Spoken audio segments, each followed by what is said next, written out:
Hello everyone, welcome back to Personal Tutor. This is me Priyanshi, and now we are going to continue with our chapter Role of Government in Health, and now we are going to see the topic what can be done. So till now we have seen the meaning of health, understood the meaning of private and public healthcare services. Also we have seen about healthcare and equality and healthcare in India. Now we are going to see कि अगर हमारे India में अगर facility सबको equally provide नहीं हो पाती तो हम उसके लिए और क्या क्या चीजें फॉलो कर सकते हैं, ये हम बेसिकली समझेंगे through two examples. First the Kerala experience and second the Costa Rican approach. हम एक एक करके दोनों के बारे में पढ़ेंगे, लेकिन उसके पहले हम देखते हैं that what can be done by the government. तो बेसिकली सबसे पहले गवर्नमेंट को सभी सिटीजन्स को इक्वली सारी फैसिलिटीज, और फैसिलिटीज भी कैसी, क्वालिटी सर्विसेज, यानी कि कोई ऐसे ही नहीं खाली दे दी, अच्छी से अच्छी क्वालिटी की सर्विसेज सारे सिटीजन्स को प्रोवाइड करवानी चाहिए, जिसके कारण अगर सभी को प्रॉपर हेल्थ केयर सर्विसेज मिलेंगी तो कोई भी बीमार नहीं होगा. और उसी के साथ में जो रिच और पुअर में जो डिफरेंसेस आते हैं, जिसके कारण बहुत सारी पुअर और मिडिल क्लास फैमिलीज को हेल्थ केयर फैसिलिटीज नहीं मिल पाती, उनको भी सारी फैसिलिटीज प्रोवाइड हो. ऑल्सो अभी तक जो हमने देखा उसके थ्रू हम हेल्थ का मीनिंग कैसे निकाल सकते हैं कि हेल्थ के लिए हमें बेसिक एमिनिटीज भी इंसान की, जैसे कि फूड, वाटर, शेल्टर, क्लोथ्स, ये सारी चीजें, और उनकी सोशल कंडीशन, यानी कि जो सिचुएशन में कोई भी जना अपनी सोसाइटी में रहता है उसको हम बोलेंगे सोशल कंडीशन. यानी कि पॉवर्टी में रहता है वो, या ऐसा कोई इंसान है, जैसे हमने देखा था मेल फीमेल्स के बीच में जेंडर डिफरेंसेस होते हैं, तो वो उसकी जो भी सोशल कंडीशन है और उसी के साथ में बेसिक अम्यूनिटीज, ये दोनों अगर ढंग से प्रोवाइड हो, यानी सोशल कंडीशन अच्छी हो और उसी के साथ में सभी को बेसिक नेसेसिटी प्रोवाइड हो, and with that health care services अगर प्रोवाइड हो, अगर ये दोनों चीजें साथ में, अगर दोनों चीजों पर ध्यान दिया जाए, तब जाके हर इंसान की हेल्थ बहुत अच्छी रहेगी. Now will see the two examples one by one. तो हम सबसे पहले देखेंगे द केरला एक्सपीरियंस. केरला हमें पता है इंडिया का एक सदर्न स्टेट है, तो वहां की गवर्नमेंट ने ऐसा क्या करा, वहां की जो स्टेट गवर्नमेंट थी वहां उन्होंने ऐसा क्या करा जो वहां के लोगों को, केरला के लोगों को इतना अच्छा हेल्थ केयर एक्सपीरियंस हुआ. उनका हेल्थ केयर एक्सपीरियंस कैसा है इसके बारे में हम यहाँ पर देखेंगे. तो बेसिकली 1996 में केरला की गवर्नमेंट ने क्या करा, उनके जो भी केरला का स्टेट बजट होता था, स्टेट बजट यानी वहां के जो गवर्नमेंट होती है, जो भी ईयरली उनका जो बजट प्लान होता है, उस प्लान में से उन्होंने क्या करा, बजट में से अपना 40% बजट दे दिया पंचायत को. अब पंचायत क्या होती है, लोकल गवर्नमेंट होती है विलेजेस की. जैसे हमें पता है सेंट्रल, स्टेट और लोकल गवर्नमेंट होती है, तो जो लोकल गवर्नमेंट होती है विलेजेस की, उसको बोलते हैं पंचायत. तो वहां की केरला की स्टेट गवर्नमेंट ने क्या करा, 40% अपना जो बजट था उसको सभी पंचायत में डिवाइड कर दिया. तो इसके कारण क्या हुआ कि अगर जो भी बजट है, अगर उसमें से हमने विलेजेस को अच्छा खासा बजट दे दिया, अच्छी खासी उनके पास इकोनॉमिक पावर आ गई, तो उसके कारण क्या होगा, जो विलेजेस में जितनी भी प्रॉब्लम होगी उनको बहुत इजी हो जाएगा वहां के लोकल गवर्नमेंट को समझना और उन पे काम करना.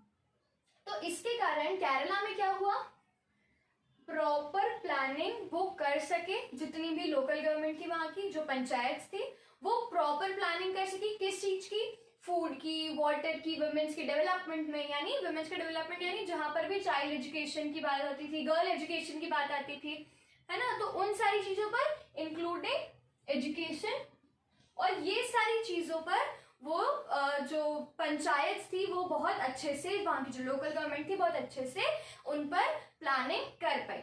विद दैट वहां की जो गवर्नमेंट थी, जो भी पंचायत थी उसको चांस मिल गया to get check on the water supply scheme, यानी सबको पानी मिल रहा है कि नहीं, जो हमने स्कीम्स लगाई है वो सब प्रॉपरली इम्प्लीमेंट हो रही है या नहीं. With that they have seen कि स्कूल्स और आंगनवाड़ी का काम बराबर चल रहा है या नहीं. आंगनवाड़ी क्या होती है, anganwadis are basically government organisations जो कि चिल्ड्रंस के डेवलपमेंट के लिए चलाई जाती हैं. फन फैक्ट, इंडिया में अराउंड 13 लाख आंगनवाड़ीज हैं. around. So they are basically 13.77, or you can say 13 lakh, around 13 lakh or 13.77 lakh Anganwadis are there in India. With this, they are able to bring the problems of people. लोगों को जो भी, वहाँ के local लोगों को जो भी प्रॉब्लम्स थी वो उनको भी ऊपर लाए. उन्होंने सुना, लोकल गवर्नमेंट ने उनकी जितनी भी प्रॉब्लम्स थी उनको सुना, और फिर जो भी प्रॉब्लम्स ऐसी बहुत ज़्यादा कॉमन थी, बहुत ज़्यादा जिसके कारण लोगों को प्रॉब्लम हो रही थी, उनको इन्होंने सॉल्व कर पा रहे थे. एंड उसी के कारण जो हेल्थ केयर सेंटर्स थे, सबसे मेन प्रॉब्लम जो अभी तक देर से जो हम health care, health facilities, health services, health कर रहे हैं, they finally worked on the health care centres. जो लोकल गवर्नमेंट थी वहां की, जो पंचायत थी, they were now able to look on the health care services also, क्योंकि यहाँ पर जो बजट था वो उनके पास आ गया था. 40% बजट उनको मिल चुका था. पर इसके बाद भी, ऑल्दो हमें पता है कोई भी जगह परफेक्ट नहीं हो सकती, still there are some problems, like still there are no enough doctors, there is shortage of medicines, along with this there are no enough amount of beds in the hospitals. तो कुछ problems है जिस पर वहाँ की government अभी भी work कर रही है, एंड वी विश कि वहाँ की सिचुएशन इतनी अच्छी हो जाए कि बाकी स्टेट्स में भी ये काम ऐसा होने लगे. So this is the first example, the Kerala experience, जिसके थ्रू हमें पता चला कि better health care facilities provide कराने के लिए गवर्नमेंट अलग अलग स्टेट्स में क्या कर सकती है. नाउ अभी ये तो हमने देखा कि हमारी कंट्री में क्या हो सकता है. अब हम देखेंगे एक एग्जाम्पल, कोस्टारिका, जो कि एक प्लेस है सेंट्रल अमेरिका में, उसके बारे में. Okay, so now will see the Costa Rican approach. Basically Costa Rica is a country in central America. Central America का मैप आप यहाँ पर देख सकते हो. अब Costa Rica is the country, और यहाँ पर रहने वाले लोगों को हम बोलते हैं कोस्टारिकन्स. जैसे इंडिया, और इंडिया में रहने वाले इंडियंस, वैसे ही कोस्टा रिका और कोस्टा रिका में रहने वाले कोस्टारिकन्स. तो कोस्टारिकन्स बोलने में जितना अच्छा लगता है ना, उतना ही अच्छा यहाँ का हेल्थ केयर फैसिलिटीज है. क्यों? क्योंकि यहाँ का जो कॉन्स्टिट्यूशन है उसमें एक डिसीजन लिया गया था, और वो डिसीजन क्या था? यहाँ के लोगों ने एक डिसीजन लिया, और डिसीजन था कि अब कोस्टारिका में कोई भी आर्मी नहीं होगी. I know it somehow sounds not a good idea, but in लोगों ने सोचा कि यहाँ पर जो भी खर्चे लोग आर्मी पे करते हैं, now they will pay all their expenses spend on army on their health, education and providing basic necessities to the people of their country. मतलब अब जितना भी पैसा वो आर्मी पे लगाते थे, अब वो लगाएंगे सब हेल्थ पर, एजुकेशन पर, और सभी को बेसिक नेसेसिटीज प्रोवाइड कराने में. और इसी के कारण Costa Rica is one of the healthiest Nations in central America. Nice, right? और इसी के साथ जो कोस्टारिका की गवर्नमेंट है और वहाँ के जो सिटीजन्स है, उन सबको यही लगता है कि अगर किसी भी कंट्री का डेवलपमेंट करना है तो डेवलपमेंट के लिए सबसे मेन चीज होगी हेल्दी कंट्री. क्योंकि अगर कंट्री हेल्दी नहीं होगी तो उसका डेवलपमेंट नहीं हो सकता, क्योंकि लोग कुछ काम ही नहीं कर सकते. If there are many people living in the country who are ill, जिनकी तबीयत ही ठीक नहीं रहती, तो वो कैसे कुछ काम करेंगे, और अगर काम नहीं करेंगे तो कंट्री का डेवलपमेंट कैसे होगा.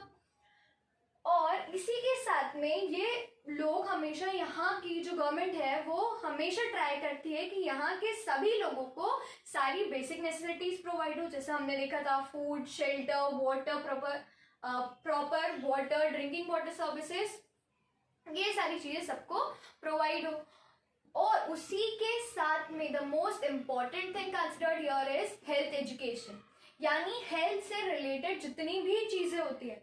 हम बेसिकली देखें तो हेल्थ एजुकेशन का नाम कब आता है? जब हम किसी ऐसे इंसान से बात करते हैं, जब कोई डॉक्टर बन रहा होता है, डॉक्टर की पढ़ाई कर रहा होता है, बेसिकली जब कोई एमबीबीएस है, ये सारी स्टडीज कर रहे होते हैं, उस टाइम पे हम हेल्थ एजुकेशन की बात करते हैं. लेकिन कोस्टारिका में हर लेवल पर, यानी अगर आप फर्स्ट के हो या आप 12th हो या आप कॉलेज के हो, आप कहीं के, आप कोई सी भी क्लास में हो, कोई से भी कॉलेज में हो, you have to study about health. तो इससे क्या होता है, वहाँ के सभी लोगों को हेल्थ के बारे में, अपनी जो भी इलनेस होती है उससे खुद को कैसे ट्रीट करना है, उसके बाद कैसे हेल्दी रहना है, इन सब के बारे में सभी को बताया जाता है. So this is basically the Costa Rican approach, यानी the way of dealing with any problem. अब प्रॉब्लम क्या थी, हेल्थ केयर की. तो इस प्रॉब्लम को इन लोगों ने कैसे सॉल्व करा. अब यहाँ पर मेरे भी दिमाग में एक क्वेश्चन आया था, आई होप आपके दिमाग में भी आया होगा, कि अगर इन लोगों के पास आर्मी नहीं है तो फिर ये लोग अगर अपनी कंट्री पर, अगर इनके पास कोई भी ऐसे नॉर्मल भी कहीं पर कोई वॉर हो रहा है, या वॉर नहीं तो अगर छोटी मोटी लड़ाई भी हो रही है, तो ये लोग उसको, नॉर्मल फाइट्स को कैसे डील करते होंगे. Although this is not a part of your course, तो ज्यादा लोड मत लो.